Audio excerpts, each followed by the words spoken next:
आप सभी का करियर बिना में स्वागत है।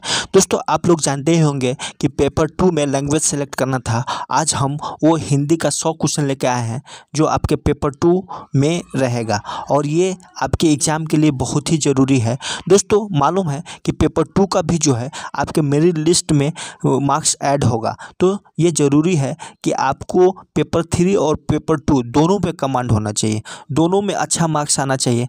तो इसीलिए जो है आज हम हिंदी का 18 प्रैक्टिस सेट लेकर आए हैं। इससे पहले 17 प्रैक्टिस सेट हो चुका है और इसका प्लेलिस्ट भी बना हुआ है। अगर इसका आप पीडीएफ चाहते हैं तो टेलीग्राम से ऐड होइए। तो चलिए दोस्त, अब देर न करते हुए हम क्वेश्चन की तरफ चलते हैं। फर्स्ट क्वेश्चन है, यथाशीघ्र शब्द का समास बताइए। दोस्तों, यथाशीघ्र जो है किसका कौन सा समास है? तो यथाशीघ्र में जो है अव्ययी भाव समास है। कौन है? अव्ययी भाव समास। दोस्तों, अव्ययी भाव समास कहते किसको है? जिस समास का पहला पद यानी पूर्व पद अव्यय हो तथा प्रधान हो, उसे अव्ययी भाव समास कहते हैं। इसके पहचानने का ट्रिक जो है, हम हिंदी का विशेष जो वीडियो बनाया है उसमें हम चर्चा किए हुए हैं। इसका में क्या होता है? अनु होगा पहला पद यानी आ होगा, प्रति होगा, भर होगा, यथा होगा, यथा आ रहा है ना, यथाशीघ्र, फिर यावत होगा, यावत होगा, फिर क्या होगा? हर होगा। ये सभी वर्ड से जो है अव्ययी भाव समास का निर्माण होता है। जैसे प्रति से प्रतिदिन हो गया, आ से आज जन्म हो गया, यथा से यथा संभव, ये जैसा संभव हो, अनु से क्या होगा? अनुरूप हो गया, भर से क्या होगा? भर पेट, प्रति से प्रतिकूल, हाथ से हाथों हाथ, ये सब जो है अव्ययी भाव समास है। दोस्तों, समास जो है पदों के प्रधानता के आधार पर कौन कौन होता है? जैसे पूर्व पद प्रधान हो तो अव्ययी भाव समास होगा, इसका जो है पूर्व पद प्रधान होता है। उत्तर पद प्रधान हो तो इसमें 3 समास है, तत्पुरुष, कर्मधारय और द्विगु। और दोनों पद प्रधान हो तो द्वंद्व हो जाता है, और दोनों पद अप्रधान हो, कोई तीसरा पद प्रधान हो तो बहुब्रीहि समास होता है। अगला है, देव जो महान है, यह किस समास का उदाहरण है? तो दोस्तों, यह किस समास का उदाहरण है? तो यह जो है कर्मधारय समास का उदाहरण है। अगला है, आगे कुआं पीछे खाई का अर्थ क्या है? तो आगे कुआं पीछे खाई का अर्थ जो है ये दोनों ओर मुसीबत, दोनों ओर मुसीबत को जो है आगे कुआं पीछे खाई कहते हैं। अगला क्वेश्चन है, अब हम लोग 4 में देखेंगे, आँख का पानी ढलना, इस मुहावरे का सही अर्थ क्या है? तो दोस्तों, इस मुहावरे का सही अर्थ है निर्जल होना, बेशरम होना, निर्जल होना। कुछ का प्रयोग इनमें से किस सर्वनाम में किया जाता है? तो कौन सा सर्वनाम में किया जाता है? तो ये अनिश्चयवाचक सर्वनाम में किया जाता है। अगला है, हिंदी में कुल कितने सर्वनाम है? तो दोस्तों, हिंदी में कुल जो है 11 सर्वनाम है। तो ऐसे तो हम लोग 6 जानते हैं, लेकिन कहेगा कुल कितने सर्वनाम है तो 11 होता है। 6 कौन कौन है? तो पुरुषवाचक हो गया, पुरुषवाचक में 3 हो गया, उत्तम पुरुष, मध्यम पुरुष और अन्य पुरुष। जैसे उत्तम पुरुष में क्या हो गया? मैं और हम लोग। मध्य में क्या? तू, तुम, आप, तुम लोग, ये सब जो है मध्यम पुरुष हो गया। अन्य पुरुष में क्या हो गया? यह, ये, वह, ये लोग, वे लोग, ये सब अन्य पुरुष में हो गया, तो ये पुरुषवाचक हो गया। निश्चयवाचक में क्या होता है? यह, ये और वह, वे। जैसे इंग्लिश में हम लोग पढ़ते हैं दिस, डैट, दिस, दोज, तो वही है, यह, वह, ये, वो। अनिश्चयवाचक में क्या होता है? कोई, कुछ, अनिश्चयवाचक हो गया। संबंधवाचक में क्या हो गया? जो, सो। और प्रश्नवाचक में कौन कौन, और वस्तु में के लिए क्या होता है? क्या क्या। और निजवाचक में हो गया आप। तो ये है। अगला है, पेड़ से बंदर कूदा, वाक्य में कौन सा कारक है? तो पेड़ से बंदर कूदा वाक्य में जो है अपादान कारक है। 8 नंबर है, द्विकर्मक वाक्य में कर्म कारकीय विभक्त को किस पद के साथ प्रयुक्त होता है? तो किस पद के साथ प्रयुक्त होता है? तो गौण कर्म पद के साथ प्रयुक्त होता है। अगला है, निम्न में से संज्ञा शब्द है, तो कौन संज्ञा शब्द है? तो ये पहाड़ जो है संज्ञा शब्द है। अगला है, बुढ़ापा एक प्रकार का अभिशाप है, रेखांकित शब्द की संज्ञा क्या है? बुढ़ापा दिया है तो बुढ़ापा का क्या हो जाता है? भाववाचक हो जाता है बुढ़ापा। योग्य व्यक्ति ही पहचाना जाता है, वाक्य में योग्य शब्द क्या है?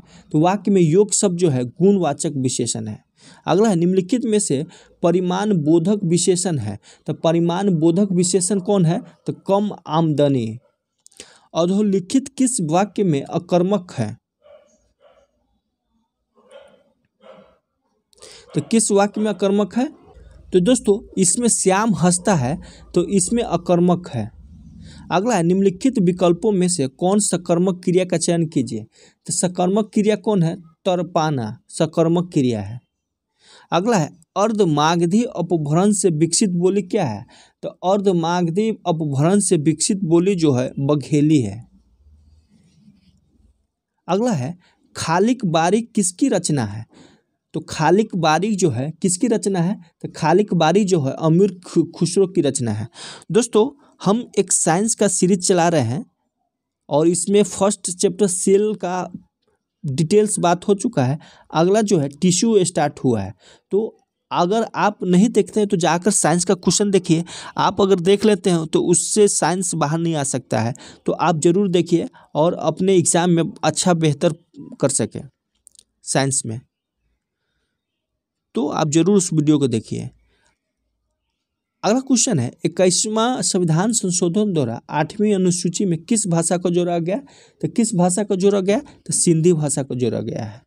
अगला है राष्ट्रभाषा के समानांतर राजभाषा शब्द के प्रयोग का प्रस्ताव किसने किया था? तो किसने प्रस्ताव किया था? श्री राजा गोपालचारी। अगला है निम्न में कौन सा शब्द विदेशज है? तो कौन सा शब्द जो है विदेशज है? तो ये रिक्शा जो है विदेशज है।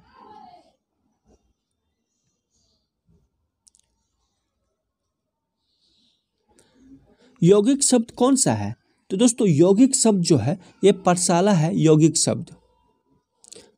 अगला निम्नलिखित में से अर्थ संकोचन कितने प्रकार का होता है? तो अर्थ संकोचन कितने प्रकार का होता है? तो 8 प्रकार का होता है। अगला है कल का कलह में परिवर्तन किस व्यंजन नागम से हुआ है? तो किस से हुआ है? तो ये अंत्य व्यंजन नागम से हुआ है। कलह यानी लास्ट में ह जुड़ जा रहा है। वीर या अल्लाह, वीर या अल्लाह किस जाति का छंद है? तो किस जाति का छंद है? तो ये मातृक जाति का छंद है।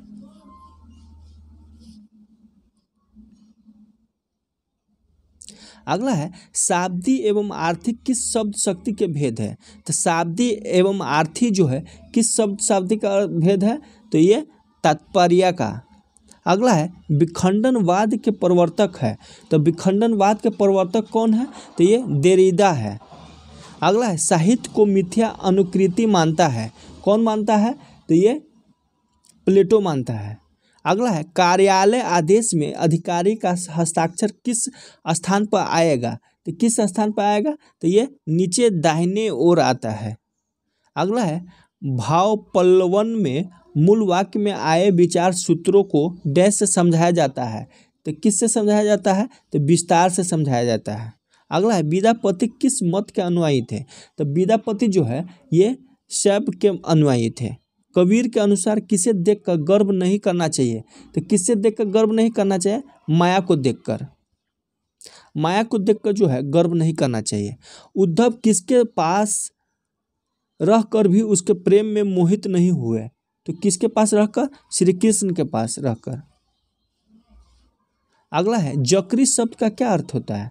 तो दोस्तों जकरी शब्द का अर्थ है क्या है? तो ये रटना। तुलसीदास का जन्म कब हुआ था? दोस्तों तुलसीदास का जन्म जो है ये 1543 ईस्वी में हुआ। अगला है बिहारी मुख्य रूप से किस तरह के दोहे के लिए जाने जाते हैं? तो किस प्रकार का? तो छंद प्रकार का दोहे के लिए।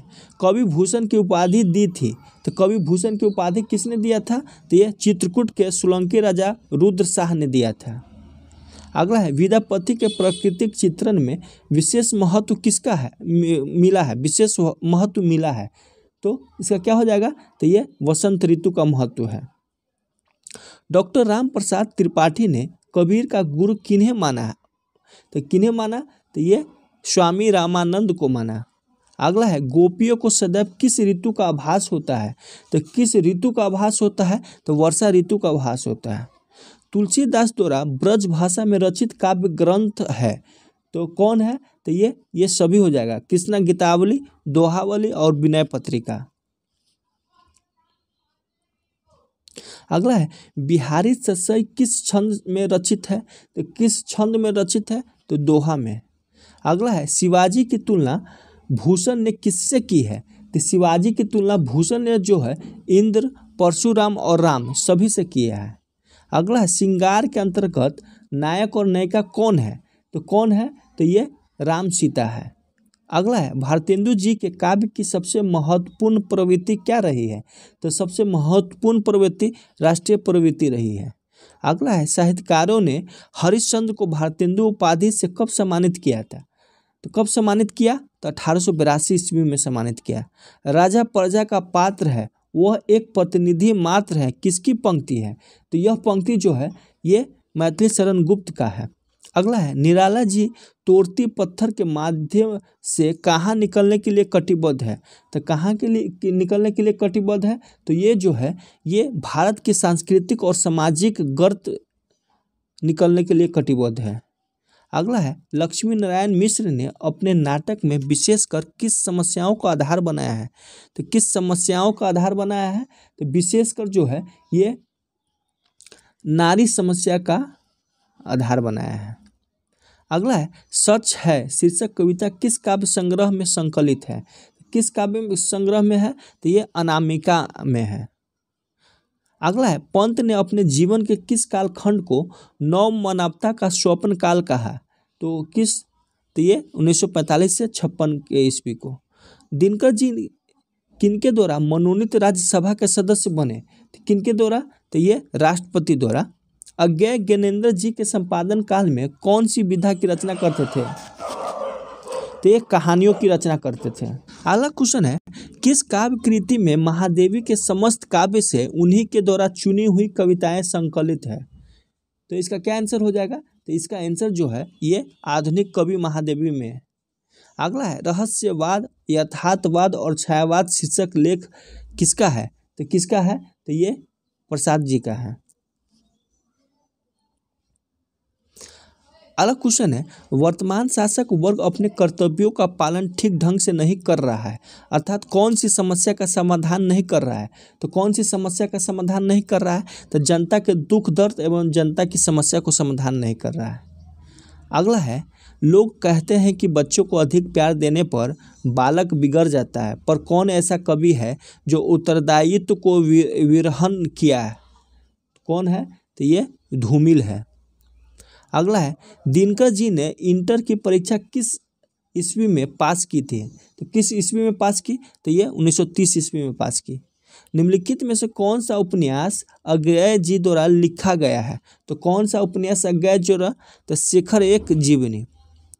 अगला है अपनी उद्यम्य जिज्ञासा के कारण ही मनुष्य प्रकृति के रहस्यों का क्या कर सकता है? तो क्या कर सकता है? तो उद्घाटन कर सकता है। अगला है दिनकर जी की मृत्यु कब हुई? तो दोस्तों दिनकर जी की मृत्यु जो है ये 24 अप्रैल 1974 ईस्वी को हुआ था। अगला है कौन है खिला खिला बुझा बुझा कौन है बुलंद आज कौन आज मस्त है? पंक्तियाँ किनकी है? तो यह पंक्ति जो है नागार्जुन जी का है। अगला है अभी उगेगा सूरज कोहरा उठकर वृक्षों की शाखों पर टंग जाएगा अभी अभी नापेगी चिड़िया। उपयुक्त पंक्तियाँ सर्वेश्वर दयाल सक्सेना की किस कविता से है? तो किस कविता से है? तो ये नया वर्ष फिर आया यह कविता है। प्रेम और मस्ती के कवियों ने प्रणय को किस रूप में स्वीकार किया है? तो किस रूप में स्वीकार किया है? शादी के रूप में स्वीकार किया है। भारतेंदु की मृत्यु कब हुई थी? तो भारतेंदु जी की मृत्यु जो है ये 1885 ईस्वी में हुआ। परवर्ती प्रेम और मस्ती के काव्य के अग्रदूत के रूप में किसको स्वीकार किया जा सकता है? तो किसको स्वीकार किया जा सकता है? तो बालकृष्ण शर्मा नवीन को। अगला है प्रेमचंद का बचपन का नाम क्या है? तो प्रेमचंद का बचपन का नाम जो है धनपत राय है। अगला है बालदेव कहाँ के निवासी था? तो बालदेव जो है कहाँ के निवासी था? तो चनपट्टी का निवासी था। अगला है राग दरबारी उपन्यास में परिच्छेदों की संख्या कितनी है? तो कितनी है? तो ये 35 है। अगला है गोदान कब प्रकाशित हुआ था। तो दोस्तों गोदान जो है कब प्रकाशित हुआ, 1936 ईस्वी में प्रकाशित हुआ। किसने भविष्यवाणी करी थी कि गांव में गिद्ध कौवा उड़ेगा, किसने भविष्यवाणी की थी, तो ये जोतकी बाबा ने भविष्यवाणी की थी। श्री लाल शुक्ल का जन्म कब हुआ था, तो श्री लाल शुक्ल का जन्म जो है ये 1925 ईस्वी में हुआ। अगला है नाटक भारत दुर्दशा किस अंक में भारत का प्रवेश होता है, तो भारत का प्रवेश जो है दूसरा अंक में होता है। कोम किससे प्रेम करती थी, तो कोम जो है किससे प्रेम करती थी, तो सकराज से प्रेम करती थी। आधे अधूरे नाटक में पात्रों की संख्या कितनी है, तो आधे अधूरे नाटक में पात्रों की संख्या 8 है। भारत दुर्दशा नाटक के आधार पर तंत्र केवल किसके हेतु बने हैं, तो तंत्र जो है केवल मदिरा के हेतु लिए बने हैं, मदिरा के लिए बने हैं। अगला है प्रसाद कृत एकांकी है, तो प्रसाद कृत किसकी एकांकी है, तो एक घूंट की। अगला आधे अधूरे नाटक की रचना कब हुई थी, तो दोस्तों आधे अधूरे नाटक की रचना जो है ये 1969 ईस्वी में हुआ। मुझे रोने से बड़ा बैर है किसका कथन है, यह कथन जो है ये शराबी का है। अगला है ठाकुर का कुआं कहानी में पात्र कौन बीमार है, तो वही उसकी उसका पति जोखू, गंगी का पति जोखू। कहानी में राजकन्या में कितने राजकुमार को कैद में डाल दिया था, तो कितने राजकुमार को, तो ये एक राजकुमार को। अगला है निर्मल वर्मा कृत परिंदे का प्रकाशन कब की गई थी, तो प्रकाशन कब की गई थी, 1960 ईस्वी में। अगला है लेखक ने अखबार में किसके मौत की खबर पढ़ी थी, किसके मौत की, तो सेठ दीवान चंद को। गजाधर बाबू कुल कितने बच्चे हैं, तो गजाधर बाबू के कुल कितने बच्चे थे, तो ये 4 बच्चे थे। अगला यशपाल की प्रमुख कहानी संग्रह कौन है, तो यशपाल के प्रमुख कहानी संग्रह जो है सभी हो जाएगा, पिंजरे की उड़ान, दो दुलिया, फूलों का कुर्ता, ये सभी है। अगला है मिसपाल ने रणजीत के लिए बिस्तर बिछाई थी, तो बरामदा में। अगला है प्रसाद की कहानियाँ प्रधान है, तो प्रसाद की कहानियाँ इनमें से कोई नहीं हो जाएगा, भाव प्रधान, चरित्र प्रधान, चिंतन प्रधान, इनमें से कोई नहीं। प्रेमचंद का जन्म हुआ था, तो प्रेमचंद का जन्म कब हुआ था, तो ये 1880 ईस्वी में हुआ था। जैनेंद्र कुमार ने अपनी कहानियाँ में डैश की है, तो ये सभी का महत्व दिया है। अच्छा क्वेश्चन है आज। निर्मल वर्मा किस विषय के स्नातकोत्तर थे, तो किस विषय के स्नातकोत्तर थे, तो ये इतिहास के। अगला है कमलेश्वर का पहला कहानी संग्रह कौन है, तो कमलेश्वर का पहला कहानी संग्रह जो है राजा नीरबंसिया है। उषा प्रियवदा की कहानियां में गलीज जिंदगी जीने की विवशता और अंतर्वैयक्तिकता को तोड़ लेने की ताचारी और अकेलापन का पक्ष आया, किनका कथन है, तो यह कथन किनका है, तो यह बच्चन सिंह का है। अगला है यशपाल जी का लेखन किस प्रकार का था, तो यशपाल जी का लेखन जो है किस प्रकार का था, तो यशपाल जी का लेखन जो है ये शोषण मुक्ति, अशिक्षा मुक्ति और अंधविश्वास मुक्ति सभी प्रकार का था। अगला है बुखारिया और जोरावर सिंह कौन था, तो बुखारिया और जोरावर सिंह जो है मिसपॉल के भाई बंधु थे, मिसपॉल के भाई बंधु थे। अगला है संसद से सड़क तक किसने लिखा था, तो संसद से सड़क जो है सुदामा पांडे ने लिखा था, किसने, सुदामा पांडे ने। अगला तार सप्तक के संपादक कौन थे, तो ये अज्ञेय जी थे। लहर किस विधा की रचना है, लहर किस विधा की रचना है, तो ये काव्य विधा की रचना है। अगला है किसान के रचनाकार है, तो किसान के रचनाकार कौन है, तो किसान के रचनाकार मैथिली शरण गुप्त है। अगला आवारा मसीहा के लेखक का नाम क्या है, तो इस लेखक का नाम जो है विष्णु प्रभाकर है। अगला नौकर की कमीज के लेखक है, नौकर के कमीज के लेखक कौन है, तो नौकर के कमीज के लेखक विनोद कुमार शुक्ल है। अगला धूप का एक टुकड़ा कहानी के लेखक कौन है, तो कहानी के लेखक जो है निर्मल वर्मा है। अगला चेहरे अनेक किसकी आत्मकथा है, तो किसकी आत्मकथा है, तो ये उपेंद्र नाथ अश्क का आत्मकथा है। चलिए दोस्त इतना ही, थैंक यू।